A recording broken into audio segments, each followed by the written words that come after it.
And welcome back. Okay, so I've got the whole background locked in. I've got the UVLS satin all over this to kind of protect it. And now I'm ready to start on the actual painting.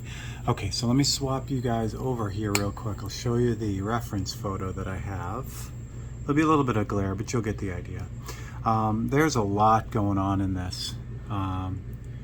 There's a lot going on in this, and what's neat about it is it is deceivingly simple. So, you could simplify this painting quite a bit just by eliminating some of the colors and actually those reflections in the that are there. Those satiny kind of worn metal highlights that are there. There's a lot going on in this. So it's easy to get overwhelmed too. Sometimes when things are bright and shiny, it's very clear what's what, but since there's so much complexity in the way that the metal is oxidizing and the paint is chipping off and the rust and everything, there's a lot going on. So what I'm going to do is I'm going to try not to get overwhelmed. Instead of looking at the whole thing, I'll just take bits and pieces. So the thing that jumps out at me first is this yellow, this light yellow that happens, whether it's, I believe it's paint that's chipped away, or it might be the primer that's showing through. It's hard to tell. Yeah, it looks like the rust is not on it but underneath it, so I would imagine this is some sort of primer or paint.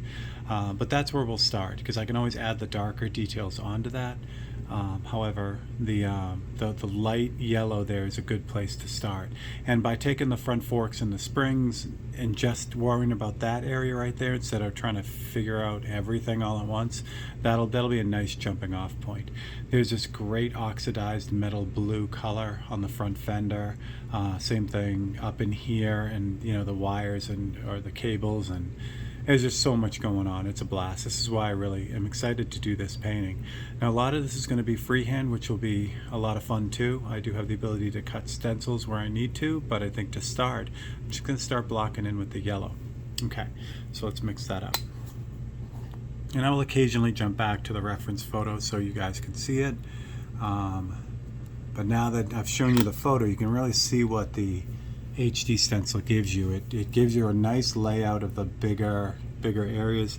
It can only do so much. You can't really get some of the detail that's in there, but that's the beauty of it. Again, you think of it more like a road map than an actual description of what's going on there, because that's what the painting is. The painting is to take this HD stencil and finish the story. This just gives you the kind of the introduction to the story, so we need to finish it. All right, so to mix up this yellow, what I'm going to use is, again, it's the opaque white as a base. Shake this up a little bit. So this is the opaque white, and it's mixed 1-to-1. The 1-to-1 mix will work through just about any brush. It especially excels with brushes around the 0.3 millimeter area. But again, that 1-to-1 mix will work in just about any brush. Okay, so I'll put a few drops of paint in there. And then to get that yellow, go to my go-to yellow, which I'm almost out of now. I need to get more of this. It's a Detail Yellow Ochre. You can see the color right on the label there. It's got this neat golden yellow color. So that's kind of like my go-to yellow color. Even though it doesn't look yellow when it's near opacity, like all over the cap here, it looks like, brown, tan color.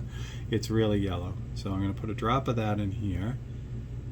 Definitely need to reorder this because I'm almost out, which is cool. Come on. There's just about a drop left. All right. Definitely need to reorder that. So there it is, a drop of that. I'm going to mix that up and see what it looks like. So what I'm going for is kind of a dullish light yellow. So in order to dull that out, because that yellow ochre is so bright, even though it doesn't look bright. Like I said, it looks brown when it's dried at almost opacity or full strength. When you add it to white, it makes this really kind of a brilliant cream color. It's nice. So I want to kind of calm that down a little bit. So I'm going to add a little bit of black to it.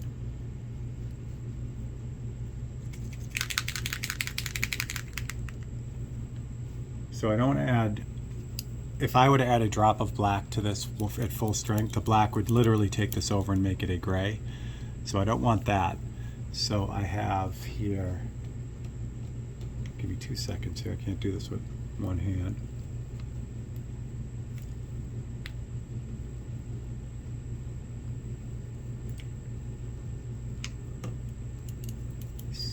Okay, so hang on 1 second. I need a third hand here. What's happened is the paint is dried at the top of the bottle there. So I was trying to squeeze it out and it wasn't coming out, so I got to just clean it off. Do this over here and then I'll show you, because I don't want to do this over the painting in case something falls off. But I have a cloth that has rubbing alcohol on it. You can see where I would kind of wiping the cap there, and that just cleans off the end of the cap. Rubbing alcohol is a great cleaner for this paint. It's inexpensive and it just does a good job breaking the paint up. I thought I'd heard some people use it as a reducer, and that's bad, because it breaks the paint away from the binder. So while it does reduce it, it also pulls it all apart. So, and there we go. Okay, so now the end of that is clean, and now it's open. Okay, so a drop of this is 1 to 10 mix, so it's 1 part paint to 10 parts reducer, so it is pretty thin. So I'm only going to add a drop of that. So I don't want that to overpower this, I just want to kind of take the edge off that yellow. That did a good job with graying this out, but I think I wanted a little bit more yellow, so I'm going to add another drop of yellow ochre to it.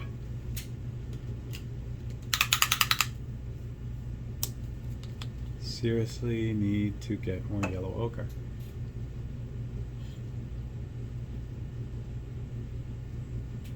Okay.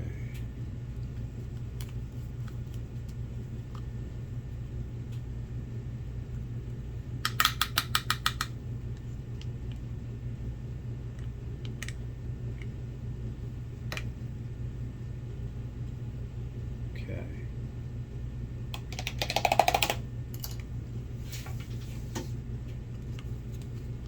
So what I'm going to do, since I'm down to the end of this bottle, literally there's just like a tiny bit here at the end, what I'm going to do is I'm going to add a little bit of reducer to this. It's the only time I do this, where I add reducer to a bottle, because this is it. This is the end of this bottle. So add a little bit of reducer to it just to kind of get the rest of that paint out. The only reason I'm doing this instead of cracking open a new bottle is because I do not have a new bottle of this. Somehow I have let myself almost run out. So a little bit of reducer, it's just like anything. A little bit of reducer will let that paint kind of come out. And again, because it's just at the end of that and I don't have to worry about, it's not like I'm reducing a whole bottle, getting the clock ticking, I'm just reducing the last little bits of it. Okay. Perfect. I think that's probably a good start. It looks like it's a little bit more yellow in the photograph. It has a little bit more yellow to it, but I can always go back in and tint, which would be nice. All right, make sure this is spraying. There it is. Okay. All right. So again, this is that light yellow, and I'm going to concentrate this just in those areas that are that color. So I'm kind of leaving the darker areas. I'm not like gonna leave them. Like if there's overspray on them, that's fine. But I want to kind of leave them as much as I can, just so I'll be able to see them after. There we go. So anywhere where it's really light color is what's going to get it.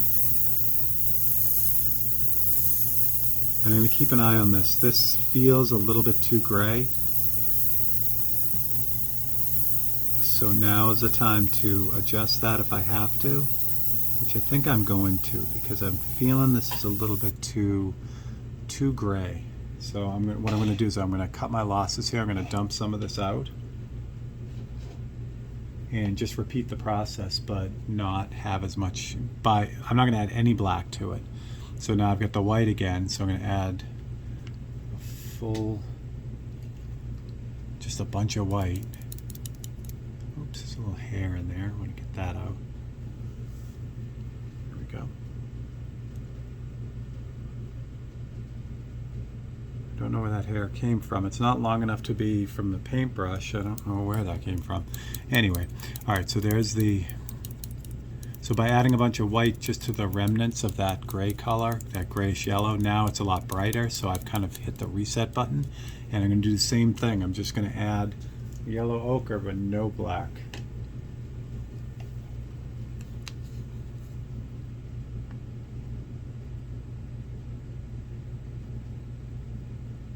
So again, this is reduced yellow ochre now, so I added 2 drops just to kind of kick up the strength of it.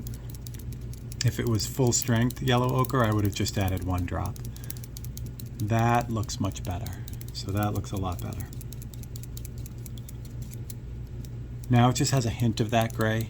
It's not, it just kind of took the edge off. So in this instance, if there's a large amount of any one color, it would have been a good idea to mix it up so I don't have to keep going through this. However, there really isn't. There may be in the brown, but that's about it. Meaning the where it's really oxidized and rusted. I might mix up that color so I don't have to keep mixing up that color. And so again, I'm just going to try it in this spot right here, see what it looks like. If it needs anything, I'll adjust it now. Because I can always, once I nail the color, I can just go back in and paint over, like where this part has the darker, like the grayish one. I can just go over that with the correct color once I know I have it. I'm still feeling this needs to be a little bit more yellow. Well, no, I'm gonna pass on that. Because I can, like I said, I can always tint it after, so this will be a good base for it.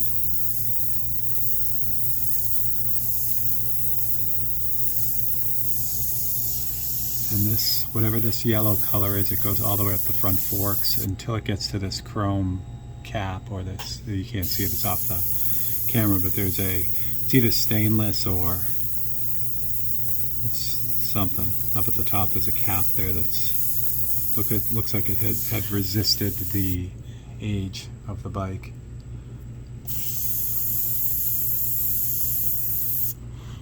Gonna zoom out a little bit just so you can kind of see what where I'm painting here.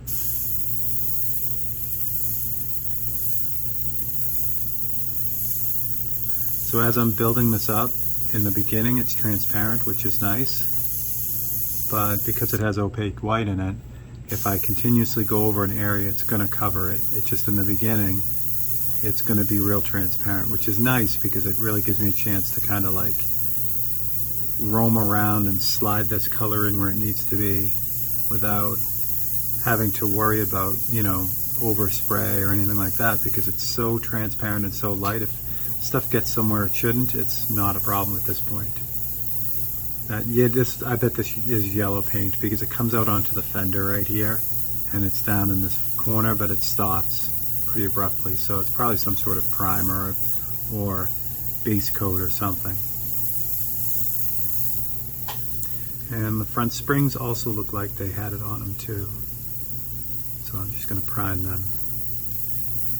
So this essentially, if you watched the Chevelle painting, this, what I'm doing right now, is exactly what happened with the Chevelle painting. Essentially what I'm doing is I'm blocking in big areas of value, in this case the yellow. Excuse me, I'm not worried about the ultimate details. I mean, I am kind of being careful not to just hose this down or just mask it off and spray it all in. And that's what I love about painting like this. It's really kind of a back and forth between the two. You know, the blocking in and the details. It isn't like you just go in and nail it and block it all in real quick. There's a kind of a back and forth, you know, as I'm trying to be careful not to just hose this thing down.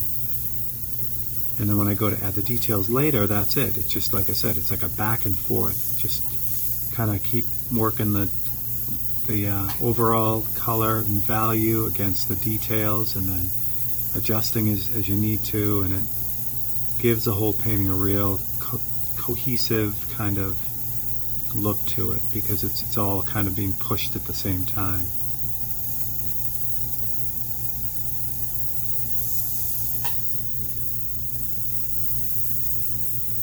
So it's interesting.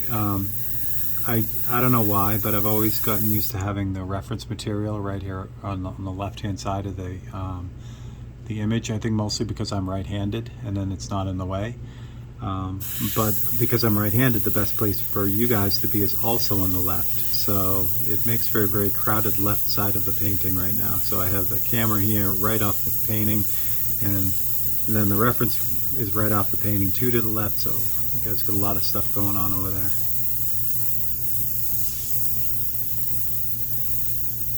Okay. Same thing with this other fork. It's also got that yellow on it.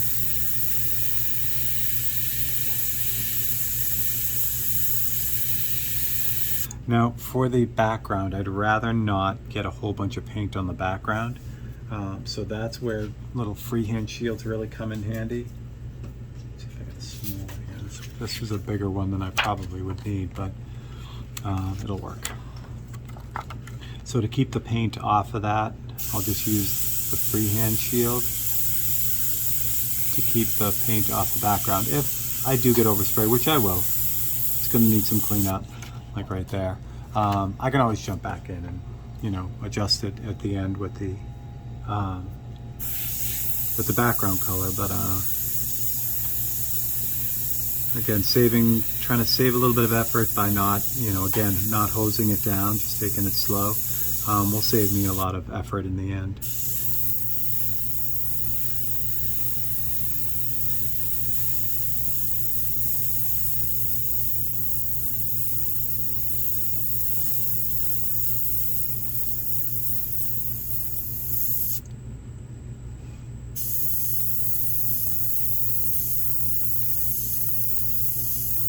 And I don't know, hopefully the camera is picking it up, but you can see how even though this color starts off relatively transparent, it covers up all that HD stencil very well.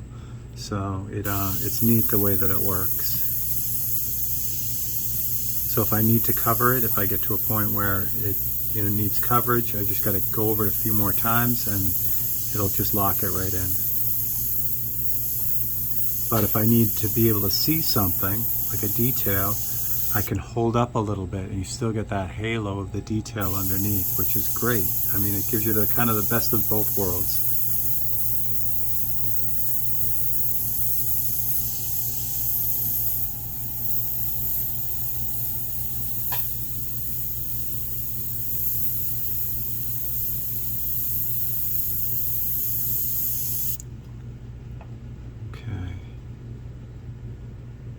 Oh, the light has it on it too. Great.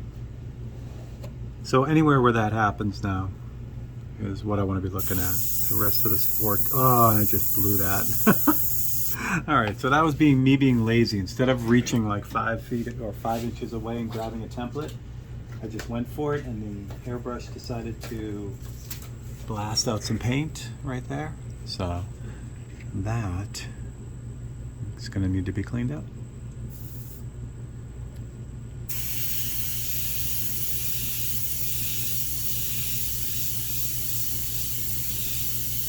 So the moral of that story is don't be lazy. All right. And then the headlight has a really, like all this ridge right here is all that yellow color.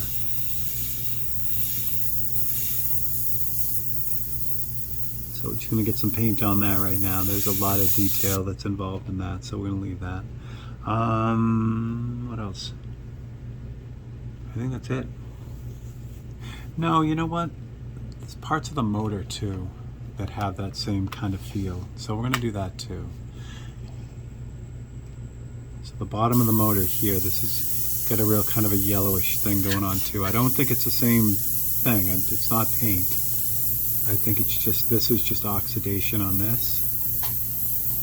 So we're just going to use this yellow, since we have it in the airbrush, as kind of a primer, as a base for the overall color, which it'll be. It will be different than the other painted bits, but this is a good color as a base anyway. I can move this around quite a bit. So in the photo, this particular part is more of an orangey yellow. So I'll adjust it as we go. What else? This guy here.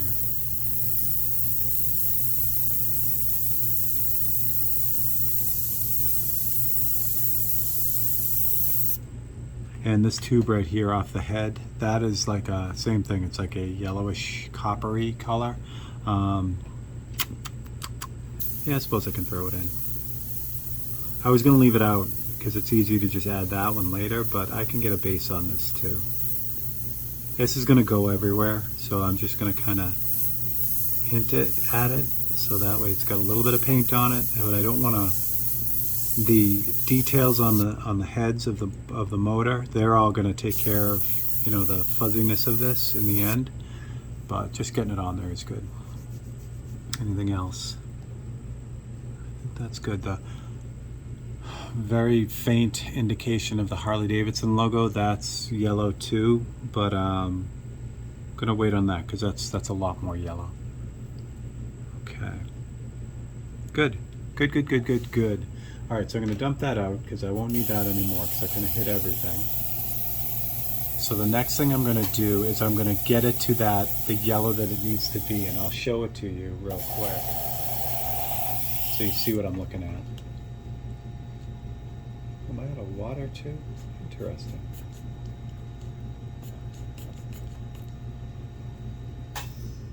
What's going on with that? Oh, that's what's going on with that. Needs to be a vacuum. Okay. I know, it sounds like I'm talking to myself, because I am. These Vision Air bottles are great. One has water in it, the other has alcohol in it. So the spout is at the top, but then there's a feeder bottle on here. I was just squeezing this and it wasn't coming out. What has to happen is this cap needs to be on completely tight, or else it doesn't form a vacuum inside and doesn't work. So I had just added some water to it, but didn't tighten the cap, and I couldn't figure out why it wasn't working, and that's why. All right, so clean this out. And now I'm just going to use the straight yellow ochre, and you'll see how vibrant this can be. What I'm going to do though, since I just added a little bit of reducer to it, I'm going to use the 40-50 mix. This will smooth it out, especially with old paint. So this is 1:20. It's 1 part 40-50 to 20 parts 40-11 reducer. So this is what I'm going to use to reduce this yellow ochre a little bit. A little bit of yellow ochre, which again, remember I just reduced this too. So I'm going to add a bunch of this to it because I want a lot of control over this, because I'm just going to be like faintly putting this in to tint the color. And in a second I'm going to show you the reference material, show you what I'm going to do. See how yellow that is? Just such a nice color. See, it really is my go-to yellow. I use it all the time. All right, back you guys up, slide you over here. All right. So, let's see. So down in here, back this up just a little bit.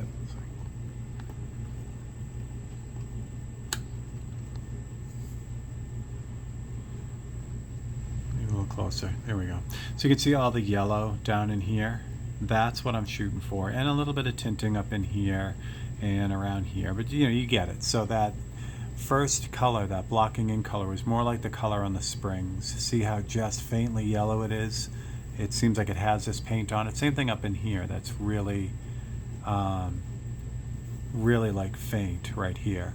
So, but down in here, it gets much more that vivid yellow. So that's kind of what we're shooting for. All right, so I'm gonna slide you back over to here and zip you guys out a little bit, so you get a feel for the whole thing.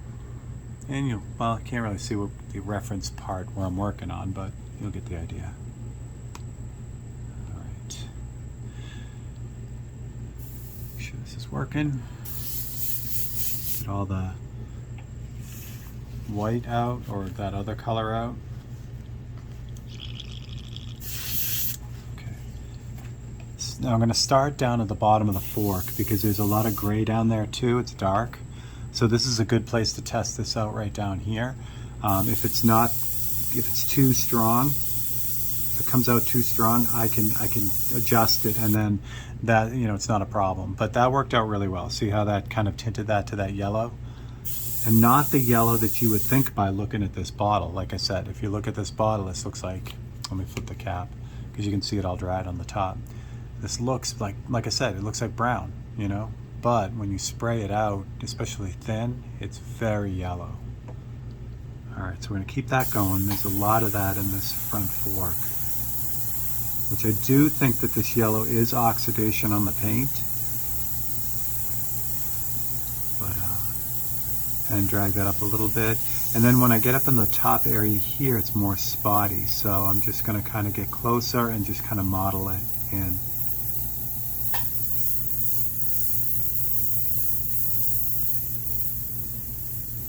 Especially where this rust mark is right here, it's kind of pronounced. And again, this is super thin. So it's nice because it lets me really take control of it. I can just really barely kind of float this in.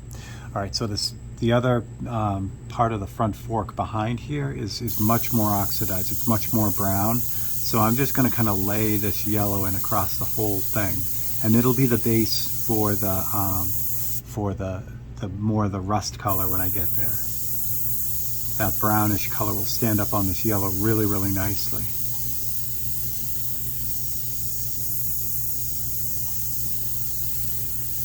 And again, you know, with all the super, you know, high tech or high def, the high like detailed cutouts that I do on some of the smaller paintings, and then you know how technical those are. This is really nice to be able to just kind of float in here and just paint. It you know, it's just a nice change of pace, just like the marble painting, and the background on the Mustang painting and some of the Mustang too. Okay, so where there's a lot of like heavy brown rust, I'm gonna just kind of paint that in with the yellow first. The brown will stand on this yellow really nicely, and this will actually let me reclaim a lot of those details that are starting to get lost with the layers of paint on it. So this yellow ochre will let me kind of redefine those, so when I get to the brown, I'll know where I'm going. And again, it's one more layer on the HD stencil that covers that up and kind of pushes it away. Because again, the HD stencil is just an underpainting. That's all it is. All right. I'm gonna throw some of this yellow right in here too. This area right here on the front fender is really rusty. So that'll be a good base for that as well. Okay. And where this crosses over. This stuff spiderwebs so easily too if you're not careful, like it just did. Fortunately, it's spiderwebbed into the area that I'm painting anyway, so I was able to just kind of save it and go over it. But yeah, you do have to be careful when it's hyper reduced like this. All right, what else we got? I think this whole area up here is kind of a little bit more yellow than I have it. So I got a ballpark with that first yellow, or with that really light pale yellow, and now I'm just kind of popping it up with the straight yellow ochre. A little bit on those. Now the motor itself, oh this whole one area behind here is yellow.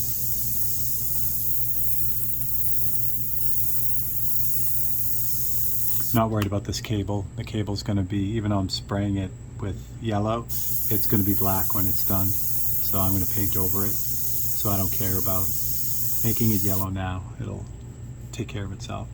Okay, so for the motor right here, it's kind of an orangey color, so I want to be careful not to hit this too hard, but I do want to kind of shift this.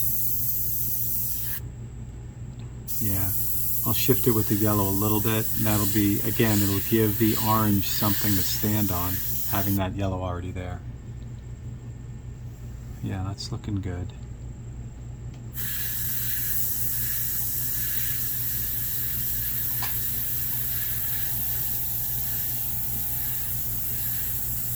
The side of the spring is more yellow than the front, so we'll just kind of favor that. Same thing with this one. That looks good. All right, I think that's what we're going to call this for now.